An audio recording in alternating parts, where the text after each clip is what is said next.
last time out in Mark's Gospel,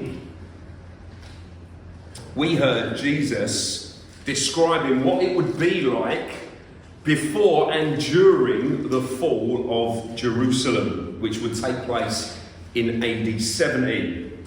But we also saw, didn't we, that the destruction of Jerusalem, though a terrible event in and of itself, with lots of bloodshed and pain, the destruction of the temple was pointing to an even bigger event. The fall of Jerusalem was God's demonstration and guarantee that one day the whole world would be brought to justice. So we saw that in verse 28 to 30 of chapter 13. So look what it says. Jesus says, "From the fig tree learn its lesson. As soon as its branch becomes tender and puts out its leaves, you know that summer is near. So also, when you see these things taking place, you know that he is near at the very gates." Fig trees, like lots of trees in the UK, they lose their leaves during the winter. And so when you start to see leaves growing back on the fig tree, well, you know that it must be spring and summer must just be around the corner.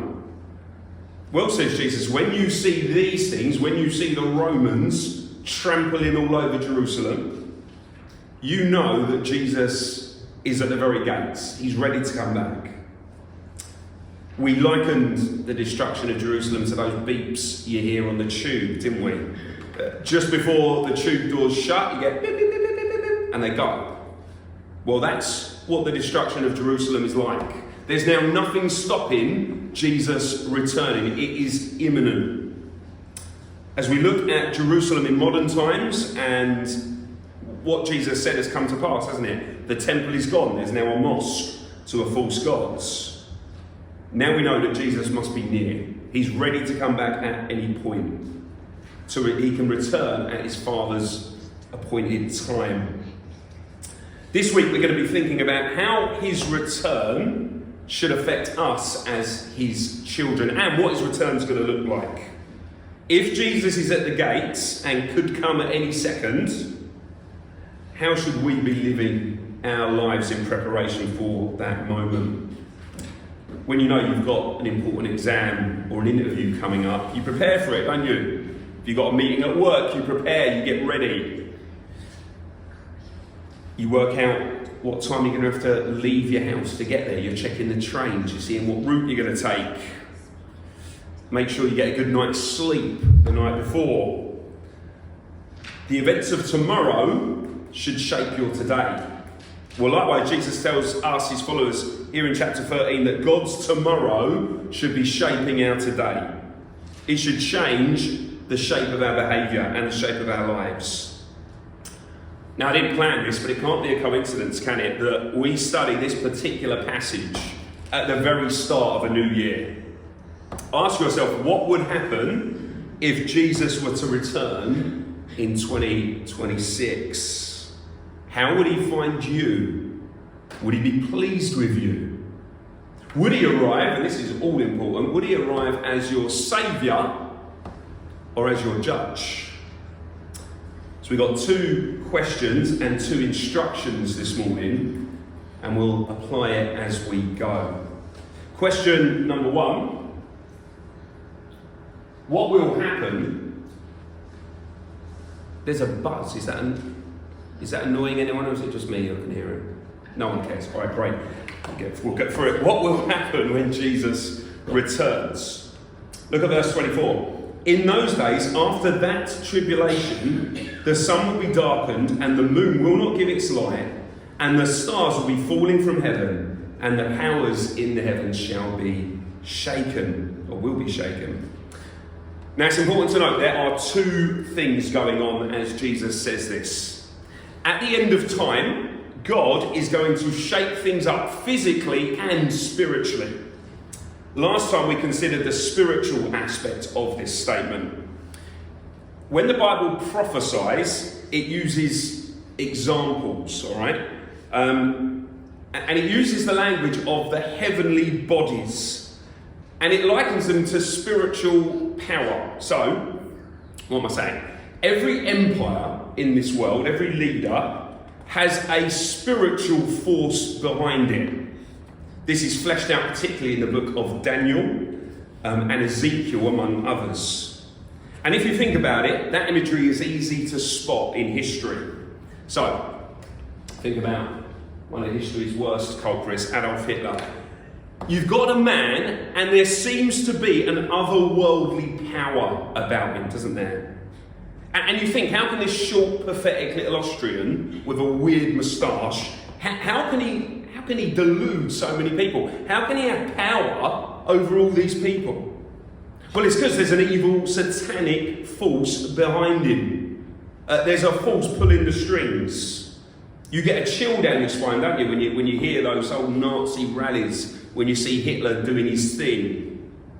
You're coming face to face with a spiritual evil working itself out for a physical person. Well, says Jesus, at the end of time, all of those spiritual forces that defy gods, they're going to be pulled down. And because those spiritual beasts underpin the physical beasts, well, all of the beastly empires of the world will be cast down before Jesus. And that should really encourage us this morning, shouldn't it, I think? Because it means that there's no evil in this world that Jesus won't instantly squash. We watch the news, don't we? And it's just one depressing story after another. Putin bombs Kiev, Christians slaughtered in Nigeria, people locked up in China, the Gaza Strip reduced to rubble, innocent Jews mown down on Bondi Beach. We look at our world and it's bloodshed and pain and misery, isn't it? But look, hear the good news this morning. When Christ returns, whoever is in charge and whatever spiritual thing is pulling the strings behind them, suddenly their true power will be seen by everyone. And the truth of it is that the world's powers are an illusion. Jesus will call all the world's leaders to account. Okay, so we've got a spiritual change. When Jesus returns, the world leaders and their spiritual counterparts will be brought to justice. But of course, I think there's also going to be a massive physical change. That's why we read Isaiah 34 at the start of the service. So Isaiah 34 verse 1, draw near, O nations, to hear, and give attention, O peoples. Let the earth hear and all that fills it, the world and all that comes from it. For the Lord is enraged against all the nations and furious against all their hosts. So that's the spiritual things underpinning it. God is furious with them. He has devoted them to destruction. He has given them over for slaughter. Their slain shall be cast out, and the stench of their corpses shall rise. The mountains shall flow with their blood. So when Jesus returns, it ain't going to be pretty if you're not on his side. Here's the result of the evil spiritual puppet masters being destroyed. So when the wicked are sorted out, their puppets, the people on the earth, are going to be removed by God. And he says, all the hosts of heaven shall rot away, and the skies rolled up like a scroll. All their hosts shall fall, as leaves fall from the vine, like leaves falling from the fig tree. This is the language of complete cosmic breakdown, isn't it? Not only are the spiritual stars destroyed, so the angels, the demons, but there's a strong indication that God's going to change up the physical stars too. They will dissolve, it says.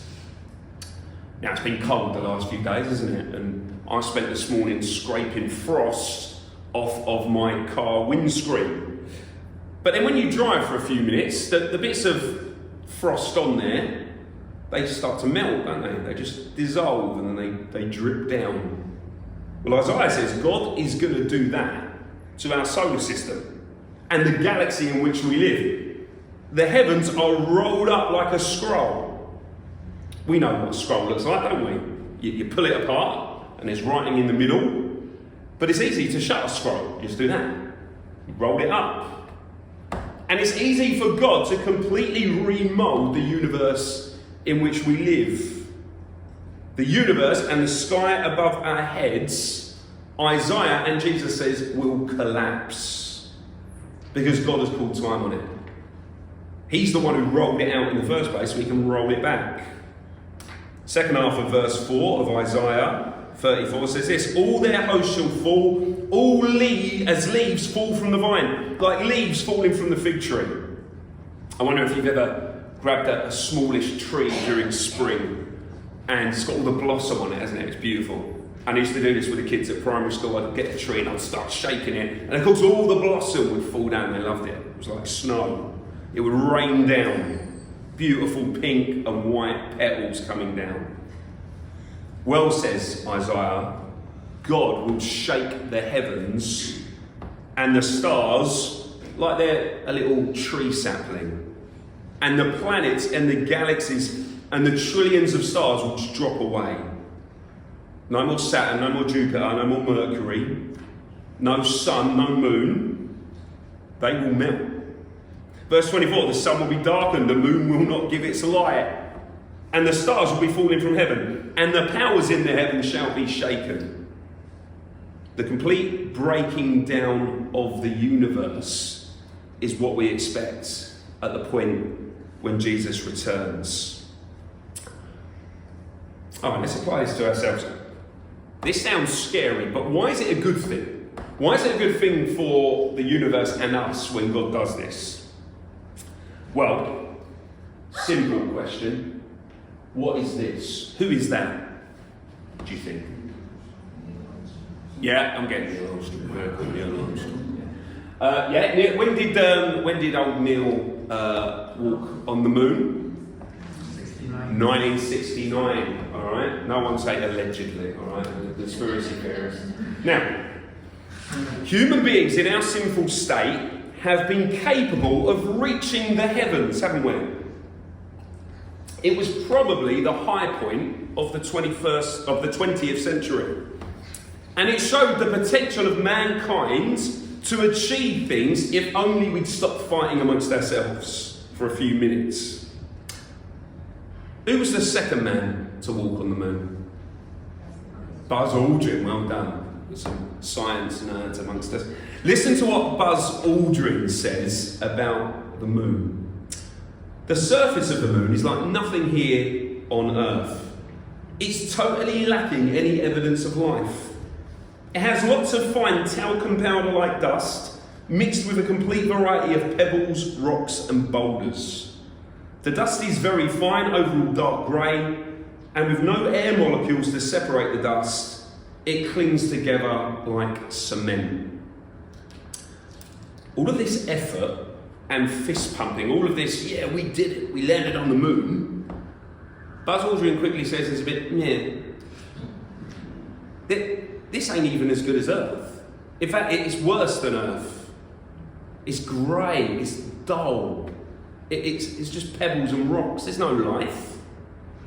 There's a reason we stopped travelling to the moon. Do you know what it was? It's because it's boring. There's nothing up there. The whole place is dead. And it's the same for other planets in our solar system. They look glorious on the outside, don't they? Saturn with her lovely rings, Mars glowing red, Jupiter with its giant storms. But travel to the surface of these planets and you'll either freeze to death or burn to death before or after you've choked to death. So again, recognise that the fall, when Adam and Eve sinned, it didn't just affect us here on Earth. It affected the whole of God's creation. God cursed the whole thing. The earth, the universe, the whole cosmos. It affected God's creation from the nearest blade of grass to the furthest star. Scientists have done the calculations, and the universe itself is heading for death. One day it will run out of energy, and it will be a cold, dark, endless place of desolation. So do you see why, when Jesus returns, he will also have to deal with the outer universe? The planets and the stars and the black holes and the galaxies, they're all part of the problem. Part of a dying creation. So they will need to be replaced. Revelation 21:5, it says, "He who is seated on the throne said, I am making everything new. New earth and new heavens. A new sky, a new universe." Why is that good news for us? Well, consider this hypothesis, right? And I might be wrong. You can tell me in heaven if I am. If human beings now can reach the moon with our limited understanding and our weak little bodies, how much more will we be able to do with new, indestructible bodies and renewed minds that have a complete grasp of science and an understanding of God's? We will be filled with the undiluted wisdom of Yahweh. He will be flowing through us in the new heaven and the new earth. So logically, in my mind, God's image bearers will bring order not just to a renewed earth, but also to a renewed universe, where the planets aren't cold and inhospitable. And with each passing year, we'll discover new wonders that God has created. We'll see the beauty of his creation. We'll see things that will blow our minds. If that theory is true, well, it's good news for us. It means that what we think of heaven, because some Christians just think heaven's like a nice, glowing, cloudy waiting room where we sit around. But it's not if this is right. It's going to be beyond our wildest expectations. And it means that the end of the world is not the end of the world for us. In fact, it's something to long for, something to hope for, something to look forward to and pray for. What will happen after the skies melt away? Well, verse 26 in Mark 13. "Then they will see the Son of Man coming in clouds with great power and glory." Jesus, when he says these things to his disciples, seems very ordinary, just like any other man. First century carpenter, 6 foot tall, in his early 30s. Probably Jesus would have had rough hands, a weather-beaten face. He was a carpenter. He looked perfectly ordinary. But when he returns, his glory will no longer be hidden. He will be seen in all of his power and his glory. Remember, we've already had a look at that on the Mount of Transfiguration. He glows like the sun. Listen to how John describes Jesus in Revelation 1:12-16. He says, "Then I turned to see the voice that was speaking to me, and on turning I saw 7 golden lampstands, and in the midst of the lampstands one like a son of man, clothed with a long robe and with a golden sash around his chest. The hairs of his head were white, like white wool, like snow. His eyes were like a flame of fire. His feet were like burnished bronze, refined in a furnace, and his voice was like the roar of many waters. In his right hand he held 7 stars. From his mouth came a sharp 2-edged sword, and his face was like the sun shining in full strength." The Jesus we have now is not the ordinary looking carpenter his friends once knew. He has been transformed. He's got a resurrection body, a spiritual body. We're going to hear about that tonight. A glorified body. And this description in Revelation should be awe-inspiring for us, but it also should be a little bit terrifying. Because John's describing the greatest being who ever lived, isn't he? He's the man who is God's. And one day everyone will see what John saw. They will see Jesus as he truly is. And what will he do? We'll look at verse 27. "Then he will send out the angels and gather his elect from the 4 winds and from the ends of the earth to the ends of heaven." So understand the order of events, right?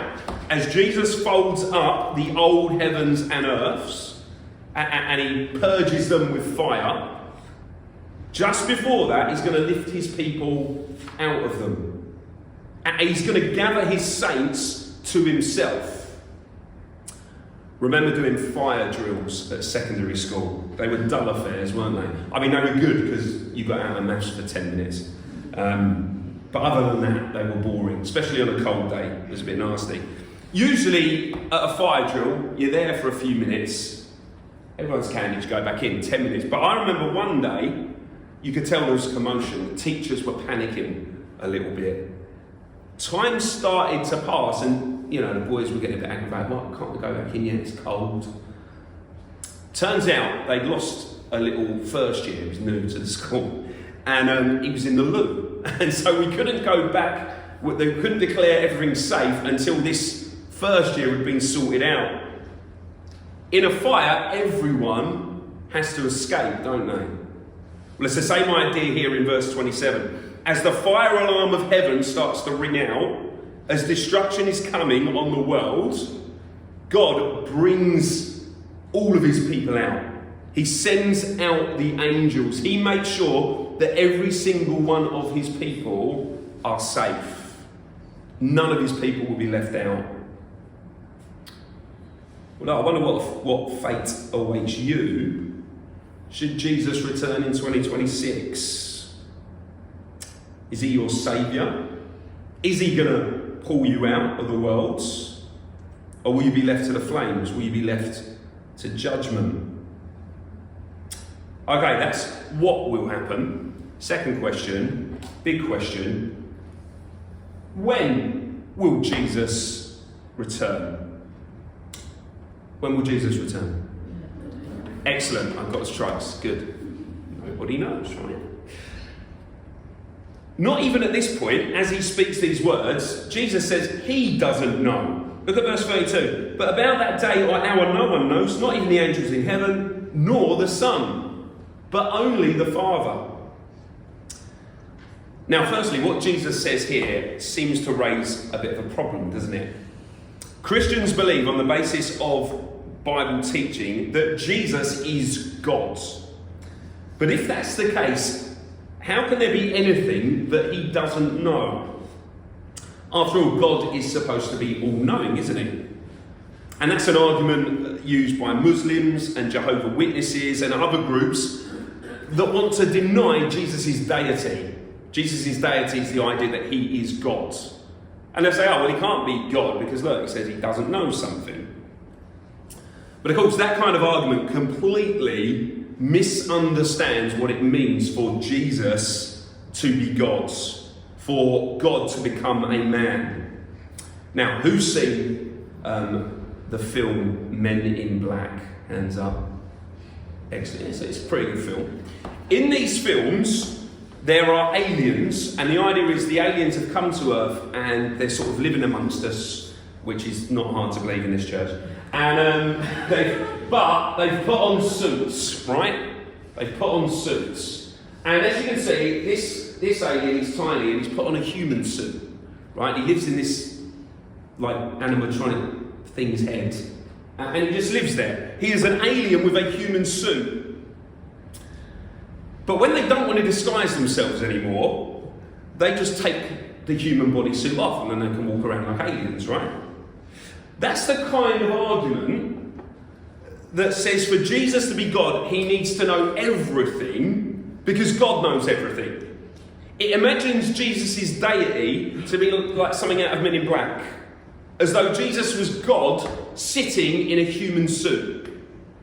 He had an outer layer of skin, in other words, so that even as a man, he still retained all the power and all the knowledge of God.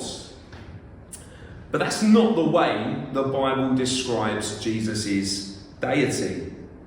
Now, of course, Jesus, the eternal Son, is fully God.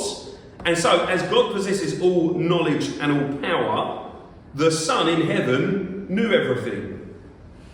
But when he became a man, we're told in Philippians 2 verse 7 that he emptied himself, taking on human nature with all of its limitations. So we know from the Gospels that Jesus got tired and he got hungry and he got thirsty. As a child, it says he had to learn things. He grew in knowledge and wisdom. Why? Well, because Jesus was a real man. And therefore he had the limitations of a man. To be our representative, he had to he had to become what we are. Now, God the Father doesn't get hungry or thirsty or go to school, does he? But here in verse 32, Jesus describes the limitations of his own knowledge. He didn't know as an earth-dwelling man when the end would come. It was only known by the Father at that point. So we don't need to panic about it. This isn't like, oh no, that's blown our faith out of the water. No. We're not saying Jesus is any less God. The point Jesus is making is that no one except God the Father knows when the end will come. And look, he says 3 times that no one knows the precise day. Verse 32, concerning that day or that hour, no one knows. Verse 33, be on guard, keep awake, for you do not know when the time will come. Verse 35, therefore stay awake, for you do not know when the master of the house will come. Jesus couldn't make it any clearer, could he? We do not know when Jesus will come back. Last time out we heard about Edgar Whisenant, didn't we? Who in the late 80s started to predict dates for when the world would end. So he said 1988.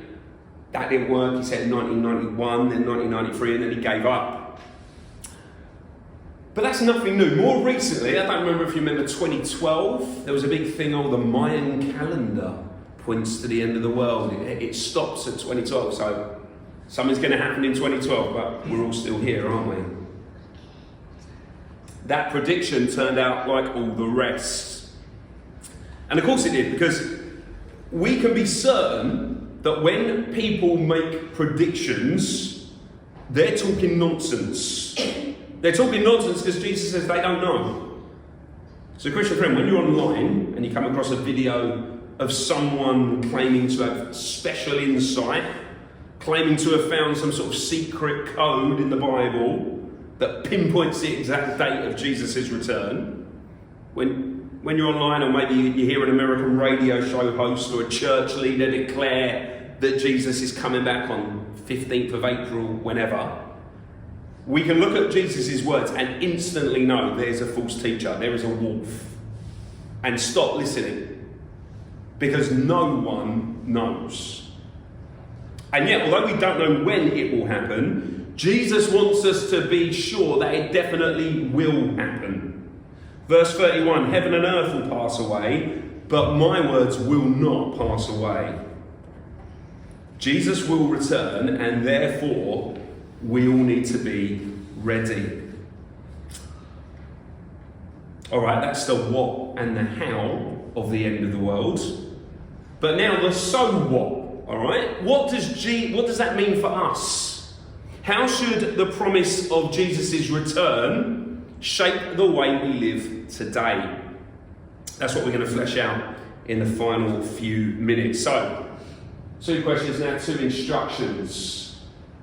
So first off, watch out, be on guard. Look at verse 33. Be on guard, keep awake, for you do not know when the time will come. It is like a man going on a journey, and when he leaves home and puts his servants in charge, each with his work, and commands the doorkeeper to stay awake.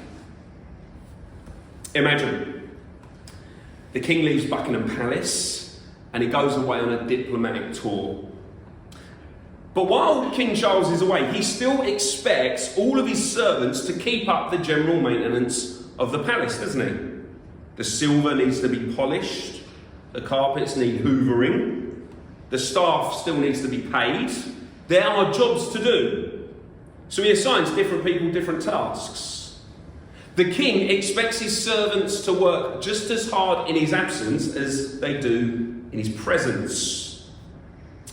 But imagine a member of Buckingham Palace staff, and every time the king leaves the building, they just put their feet up on the furniture.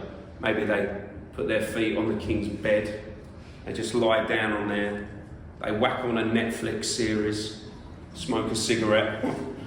Maybe they nick a couple of Kit Kats out of his fridge. Well, you know, if you found a servant like that, you'd know they had no real respect for the king. You'd know that they had no fear of the king. Well, look, Jesus tells us, his people, be on guard. Don't slack off. Live your life day by day in eager anticipation of the Lord's return. I wonder if you ever waited for someone at the airport. I had to wait for Flip from Italy this year, and we were all there by the arrivals. And you're looking, aren't you? You're looking for your loved one. What is that? Girl with blonde hair? No, that's not her. And you're looking for the way she walks. You're looking for the right clothes. And you keep getting disappointed. And then finally, there she is. And what do? You run up to your loved one, you hug them, you embrace.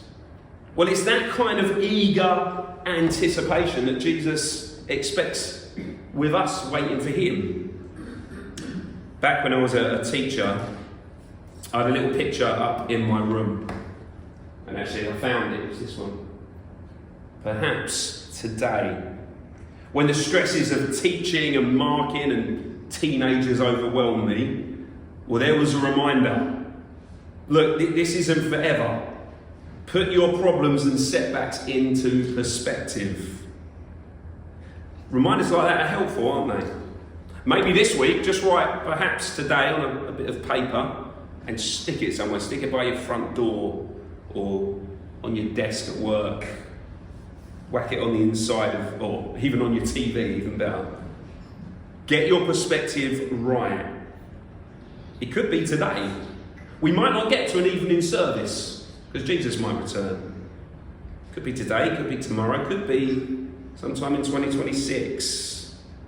Maybe this is the year the Master returns. And that brings us to our second instruction, our final point. Wake up, stay awake. Look at verse 35. Therefore stay awake, for you do not know when the master of the house will come, in the evening or at midnight, or when the cock crows, or in the morning, lest he come suddenly and find you asleep.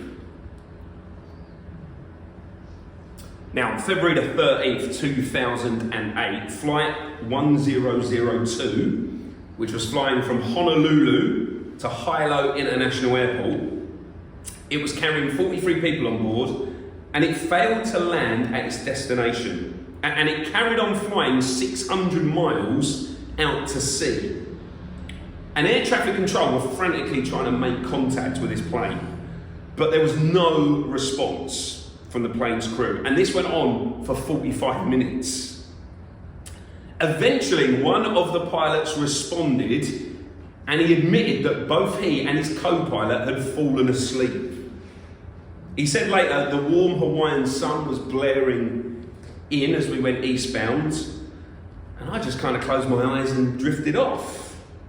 I was enjoying the sunshine and off I went. It's easy to fall asleep, isn't it? When I started preaching, I preached to a congregation of 7, right? 3 of them fell asleep. I kept having to bang the pulpit. My third point is this, trying to wake them up. Well, Jesus says here that don't sleep on the job. Notice in this little parable, the owner might return at any hour. Could be at dawn, could be before dawn, could be late in the night, could be midday, when the sun is up. Some of these times are when you'd least expect it. Jesus says, do not slack off. Christian friend, don't let your eyes just rest for a little bit. Don't allow yourself to take your Christian life easy. I say this respectfully, but we're an aging church, aren't we? As we get older, what are we tempted to do? Well, have a little rest, take it a little bit easier. Because maybe we're tired, we're achy. I wonder, Christian friend, are you tired? Maybe you're tired of a particular task you've been assigned at church. Maybe you're tired of maintaining a testimony at work. Maybe you're getting tired of prayer. You pray, but your prayer never seems to be answered. Maybe you're tired of reaching out to those who don't know Jesus. Maybe you're tired of following Jesus, or at least making serving God your main priority in life. Maybe as you get older, you just think, I'll just take my foot off the accelerator a little bit. Maybe you already have. Perhaps maybe for months or years, you've slowly been less and less invested, less and less involved in serving God. You let your quiet times go, you don't pray. In a spiritual sense, you are nodding off. Well, Jesus says this morning at the start of 2026, wake up. He can walk through the door at any moment. Don't let him find you asleep on the job, no matter how old you are. We'd be mortified if our boss found us asleep at our desk, wouldn't we? And yet what we don't mind if Jesus does. Imagine if Jesus came back on a Thursday evening and instead of gathering for prayer with his saints, you were watching EastEnders. Imagine if he came back on a Sunday morning and instead of finding you at church, he found you in the crisp aisle in Sainsbury's, picking out some knickknacks, doing your big shop. Imagine if Jesus' return found you looking at that website, or running down a brother or sister in Christ, or sharing a meme that you shouldn't. Do you see how this should be motivating us, right? We are servants of the Lord. He will come back. And so even if you're tired and weary, don't let him find you sleeping. Don't let him find you sinning.